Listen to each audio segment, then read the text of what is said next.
Alright, so I've been drawing various creatures for the past few years to the point where I'm now making Stemma, my own creature collector based off of science topics. Now, in regards to the most popular creature collector Pokémon, the increasing variety in their designs may make it seem like any design could be a Pokémon.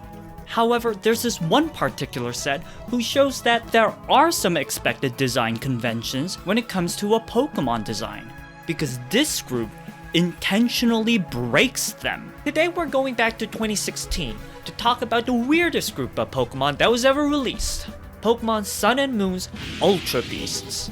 Now, I'll be clear, I personally love this set of designs, and while I really wish they had more of them, we'll touch on their reception to demonstrate that maybe people do expect certain characteristics from a Pokemon, and what that means for artists who are trying to find their own style. I promise there's a lot of nuance here, so I'll try my best to iron it all out. Then afterwards, I'll show you some design I made after being inspired by this odd set.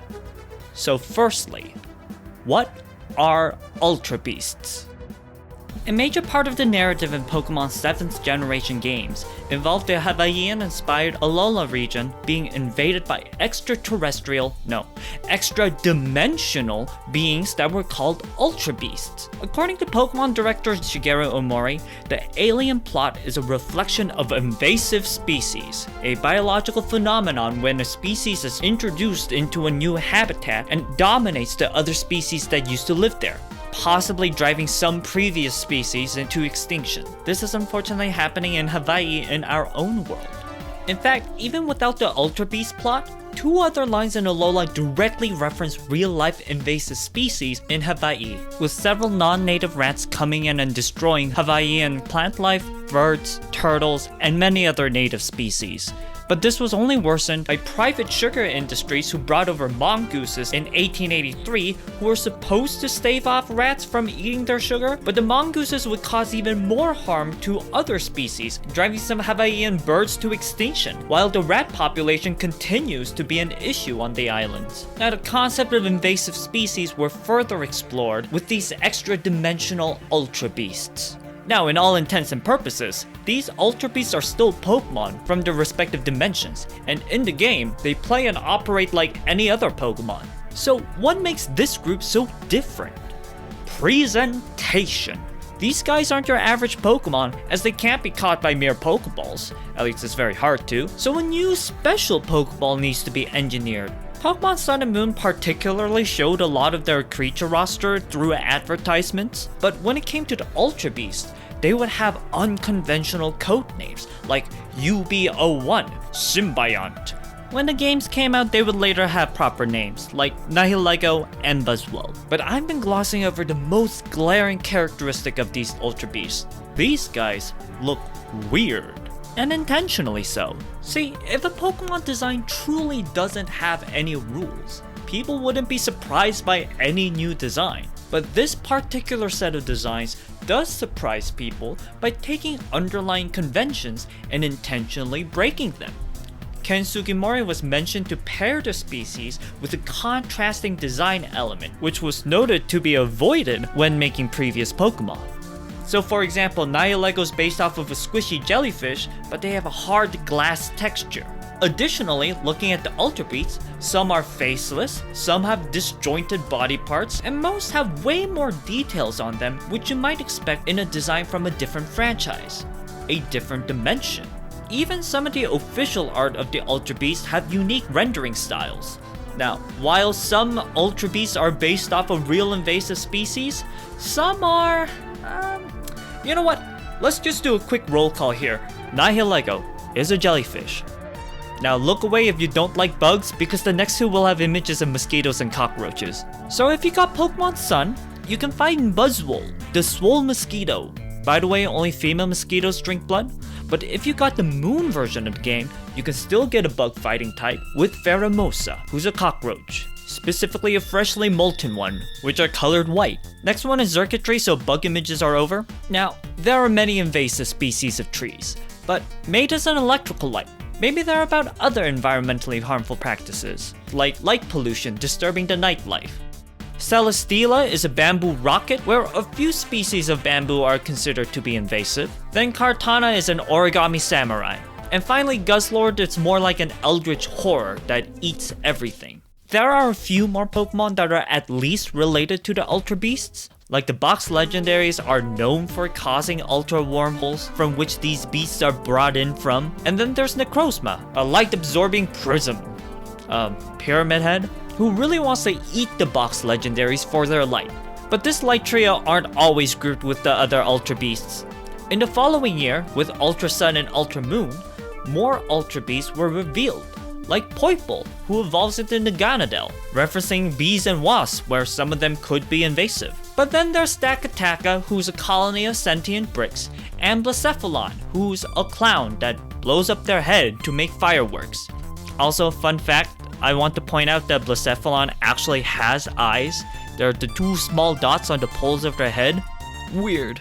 And they're fantastic for it. Oh, and in Ultra Sun and Ultra Moon, Necrozma successfully takes over the previous box mascots and wait, don't!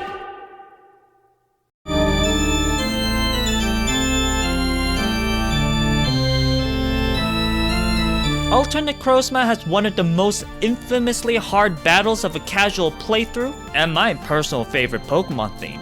Pokemon has never confirmed if these guys are actually Ultra Beasts, but they got Ultra all over their name and branding. I thought I should at least mention them. But how do the other proper Ultra Beasts fare in the game?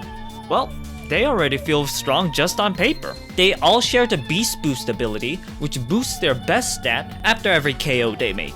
And apart from Naganadel's line, the Ultra Beasts all have 570 total base stats, which is similar to the total base stats of other non-box legendaries. They also have this cute detail of having prime numbers for all of their stats, except for Naganadel's speed stat. Excuse me? Now, are the Ultra Beasts themselves legendaries? Apart from the Light Trio, they usually aren't considered to be legendaries as they're from just a different dimension and was never heard of before in this world. And this would be a revisited trope with Scarlet and Violet's Paradox Mons, who are instead from different timelines. But the main takeaway here is that these Ultra Beasts are supposed to look weird, and they're supposed to not look like Pokemon. But what happens when people see an Ultra Beast outside of this context? What the is this? There is a risk every time one breaks conventions. Some people might enjoy the fresh looks, while others might not like the new taste. It's a subjective matter, there's no right or wrong here. But due to this fear of taking risks, larger studios often pump out similar games, all while they're converging on their shared definition of good graphics just meaning looking more realistic. It's much rarer to see a AAA game making innovations than it is to see an indie game bringing something new. But the blame isn't completely on them. The public market does make radical changes so risky, as it's only natural that people who like one dish would likely like another similar dish. For Pokemon, they once tried to radically change their creature roster in the past by disallowing all past Pokemon until the post-game. But those games were met with fewer sales despite the extra effort in the story and presentation. Now, Ultra Beasts weren't the main selling point of Pokemon Sun and Moon.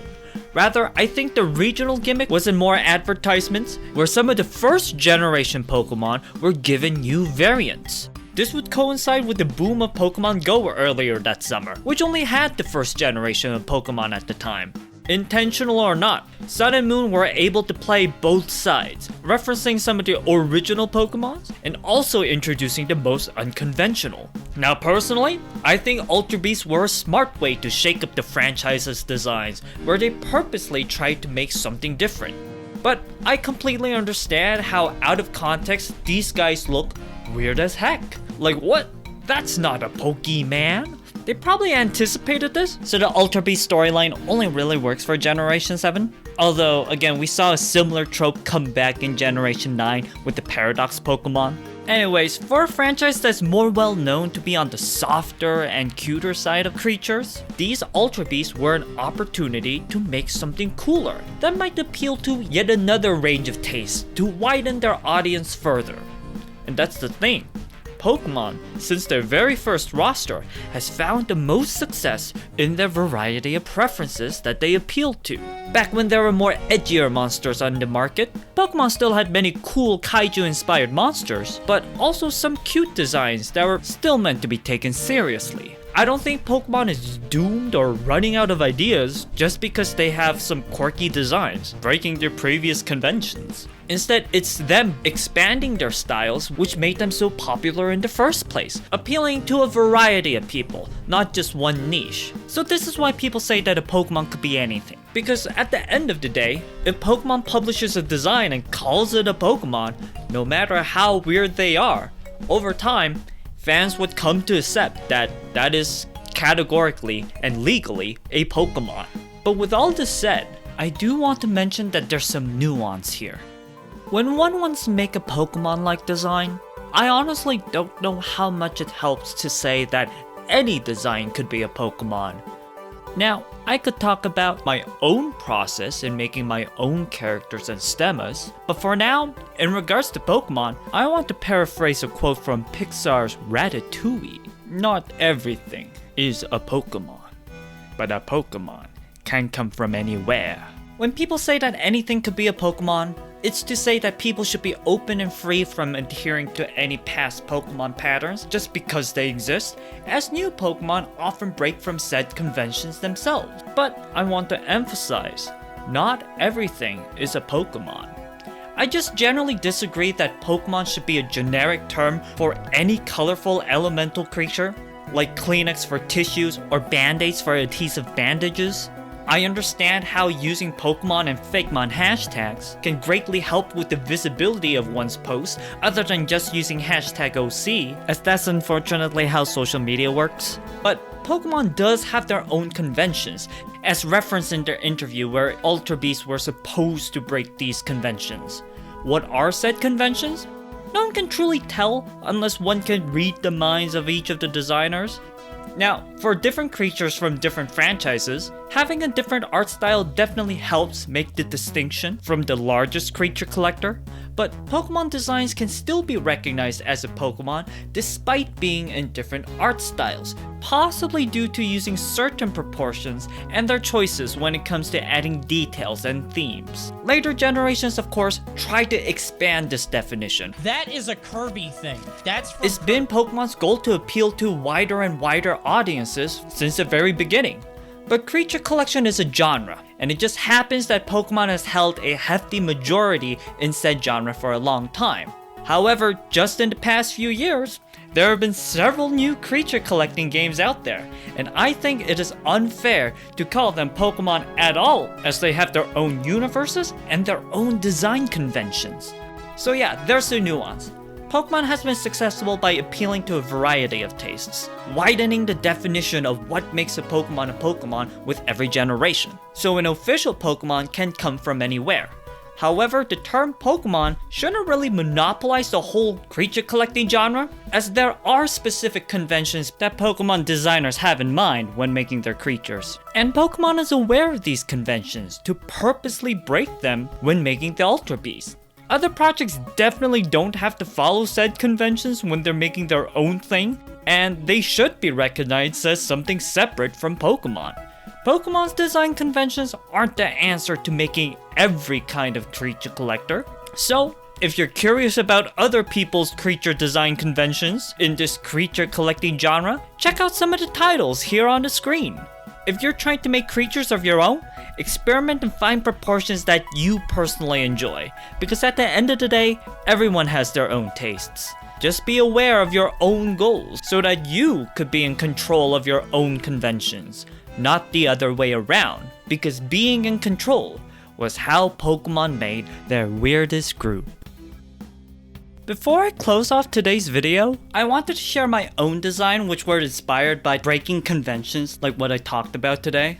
Now, I've been making a collection of STEM-based creatures called the Stemma project. And I've also been coding on Godot to possibly make a game out of these guys. It's gonna take a long time, but before I decided to make a game, I was inspired to make a set of extraterrestrial designs. As of now, I'm not planning on using these guys in Stemma, at least not in the main story. I ended up making 12, but honestly, I'm not happy with a few of them. So yeah, these guys are actually pretty old art, but what is otherworldly in respects to science? Astronomy? The scientific field of the stars? No, we're going further into a new dimension, astrology. Uh-oh, I made 12 zodiac beasts. This video is already long as heck and back, so I'll just go over one today. Let's talk about Capricorn. So let's see, today's horoscope. If you are a Capricorn, you will have a nice day today.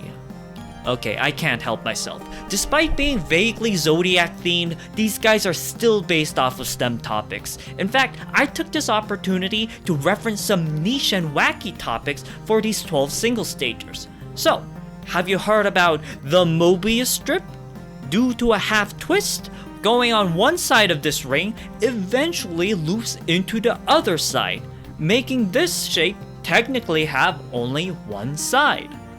What if two Mobius strips were put together to make a Klein bottle, named after mathematician Felix Klein, where you don't need to cross a sharp edge between the inside and outside of the shape, thus technically making both sides the same side? A true Klein bottle would require 4 spatial dimensions, because in 3D, it kind of overlaps with itself, and it shouldn't do that. Now, I've watched several videos and read some articles on the Klein bottle, like, what do you mean there's no inside or outside? If you don't want to cross a sharp edge, can't you just make the lip of the bottle smoother? So here's the thing, any bottle we see in real life is technically a big blob of putty. Like, every bottle has a thickness in their walls, so you could kind of glob it all down, and turns out there's actually no holes, it's just a sphere. So technically the outside is the plastic that you could touch, and the inside is the plastic between the walls, the stuff you can't touch. But you don't think about drinking from a warbly putty when you drink from a bottle. You think of a bottle like this, an open cylinder. So alright, from now on when I say a regular bottle, I'm talking about something really thin so you can't cheat and melt the walls into a spherical putty. I want to say infinitely thin, but we're still distinguishing these walls to have 2 sides, based on how we approach this flat surface in a higher dimension. So here, you could see that there's a marked edge between the inside and outside of the walls.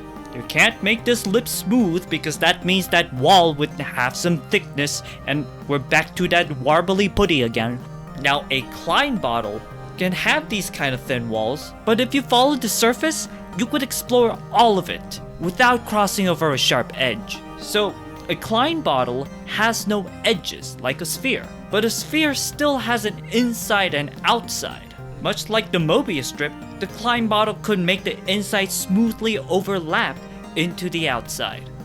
However, with all this said, trying to make a Klein bottle in our 3D environment is imperfect because even when this 2-part goes into the bottle, we should be able to run our finger through it smoothly, but in 4 spatial dimensions, this overlap wouldn't happen. Anyways, I hope that was enough visuals for you, because here's Capricorn, who can continuously spray out cosmic sand that they could collect through a 4th dimension. And getting hit with that cosmic sand gives simultaneous visions of the past and future to stun their target. I don't know, I guess I thought that would be some fun lore that I wrote a few years ago. If you're a no-fun utilitarian who's like, who cares about this math stuff? Well, for Mobius strips, since we can actually make them in our real world, they have been applied to make mechanical belts last longer. Now for the Klein bottles, there hasn't been any practical uses of them because, again, in our 3D world, we can't really make a perfect Klein bottle. There's always that hole it has to overlap itself with. But with the power of computer technology and access to theoretical worlds, who knows in the future? And even without apps, it's pretty neat that our lives can observe and comprehend stuff like this. That is true value in of itself. If you're interested in learning more about the Mobius strip and Klein bottle, they're called non-orientable spaces, and there exist many more examples, which I'll provide links in the description. A special thank you to Dr. Cliff Stoll, whose infectious enthusiasm from that number file video on Klein bottles directly changed the tone of this video because, man, if someone can live life and approach weirdness with this much passion and excitement, why can't we all find something to smile about? Weirdness is a risk. It can be a big miss disgusted by the masses, or an innovation to garner a wider audience. I personally enjoyed the brief departure Pokemon had made with their Ultra Beasts, but it's perfectly fine if you don't like them. It has been Pokemon's goal to expand the definition of what makes a Pokemon, so that there's a Pokemon for everyone instead of making every Pokemon for just one. If people want a different experience from the recent Pokemon games, I implore you to check out other games of the genre. Luckily, the game industry is open enough for indie studios to offer innovations. As people grow older, risks become more daunting, as people are more comfortable with the familiar and rather settle down on what they already know. But I hope people can recognize the joy in life about learning something new and experiencing something you never would have imagined until your conventions were shattered. Weirdness isn't always good or bad, it's just different, and it's up to you to lock in and maintain control of your own direction. I'm also working on my own collection of creatures, which you can see in my Stemma playlist, and I want to thank my Patreon members for directly supporting my projects. I do make weekly game dev snapshots of the game portion of Stemma for my highest tier of Patreon members over there, but if you're interested in hearing about my project and or videos, you can always like and subscribe to this channel for free. So, thank you for watching through my video. And I have been told, Capricorn or not, that you could find something to smile about today.